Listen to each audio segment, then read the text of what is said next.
Eto na mga boss, NBA trade rumors. Posibleng magbalik si Kawhi Leonard sa Toronto. Ayon sa mga reports, bukas si Kawhi na pumirma ng extension kung matrade siya ng Toronto Raptors ngayong off-season. Interesado rin umano ang Raptors na muling makasama ang kanilang dating Finals MVP. Hindi makakalimutan ng Toronto fans ang naging ambag ni Kawhi noong 2019. Matapos niyang dalhin ng Raptors sa kanilang kauna-unahang NBA Championship. Isa ito sa mga pinaka-legendary playoff runs sa kasaysayan ng NBA.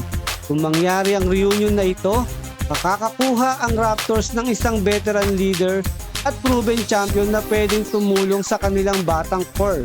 Sa opinion ko mga bossing, kung hindi na si Kawhi ang dating version niya noong 2019, malaki pa rin ang maitutulong niya sa Toronto dahil sa kanyang karanasan at kakayahang mag-perform sa playoffs.